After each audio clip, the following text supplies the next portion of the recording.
대체 왜 미래에셋증권은 이 상황에서 물량을 한 주도 받지 못하게 된 겁니까? 그게 이제 굉장히 궁금하실 예. 거예요. 근데 사실 굉장히 이제 여러 가지 그 원인들이 좀 결합된 부분이 있다라고 봐야 네. 되는데요. 제일 첫 번째, 이게 이제 성공적으로 기업들이 자금을 조달하기 위해서는 인수하는 기업들은 이걸 인수해서 성공적으로 다 팔아줘야 되거든요. 네네. 근데 지금 이제 초과 수요가 발생을 했단 말이에요. 그렇죠. 그때 이제 배분할 때 동일하게 배분을 할 수도 있는데 그렇게 하지 않을 수도 있어요. 그러니까 인수할 가능성이 좀 불확실하다라고 하는 기업에게는 증권사 인수단에는 사실 물량을 주지 않을 가능성이 크거든요. 아, 그러니까 미래에셋 니네들 못 믿겠다 이렇게 된 거네요. 뭐 이제 예. 이제 어떤 이유 때문에 그런가라고 우리가 좀 파악을 해보면 일단은 이런 걸 결정을 할 때 자기 자본 규모를 봅니다. 그러니까 자산 규모가 어느 정도 되는지.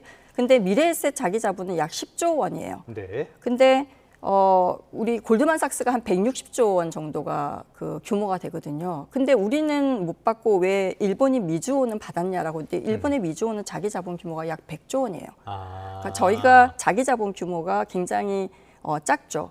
글로벌 IPO 빅딜에서 그 인수 약정 책임을 질 수 있는 자기 자본 규모로 보면 굉장히 좀 낮다라고 볼 수가 있고요.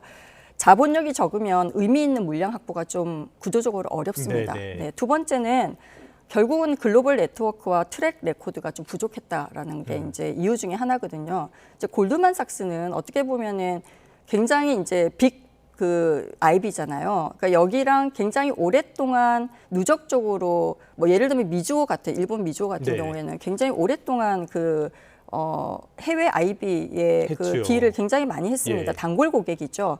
그래서 특히 또 미주호 같은 경우는 일본의 공적 기금이나 메가뱅크나 대형 보험사 이런 거와 디프를 네트워크를 보유를 하고 있거든요. 근데 한국 증권사는 사실 글로벌 빅딜의 누적 그 참여 실적이 굉장히 짧고 얇아요.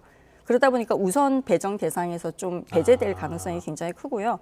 이게 어떻게 보면은 우리가 2009년 자본시장 통합법이라고 해서 그러니까 증권사들 좀 이렇게 글로벌 경쟁력을 확대시키기 위한 노력들을 굉장히 많이 했어요.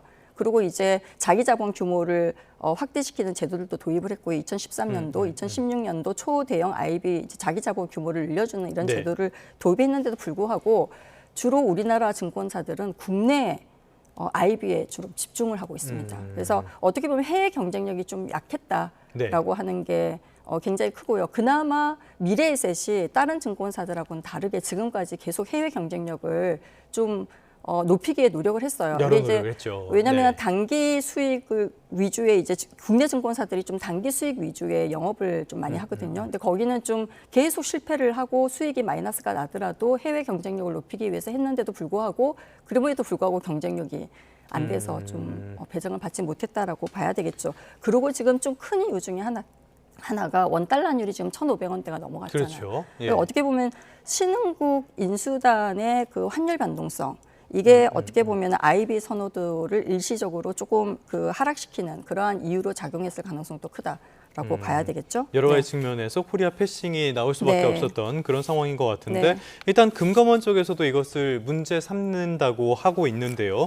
뭐가 문제가 있는 걸까요? 이게 이제 청약 증거금을 투자자에게 돌려줘야 되잖아요. 근데 사실 어떻게 보면은 전문 투자자들, 기관 투자자들 같은 경우에는 대규모 자금이 이제 투입됐을 가능성이 커요. 그러니까 돌려주는 거는 저는 문제가 없어요. 왜냐하면 증거금으로 받아놓은 거기 때문에. 근데 이제 어떻게 보면은 그 자금을 오랫동안 좀 일정 시간 동안 거기다 묶여놓은 거죠. 그 말은 무슨 뜻이냐면은 그 기회비용을 굉장히 크게 잃은 거죠. 다른 데 투자했으면 오히려 얻을 수 있는 수익을 좀 감소시킨 거고. 두 번째는 한투에서 판매한 ETF예요.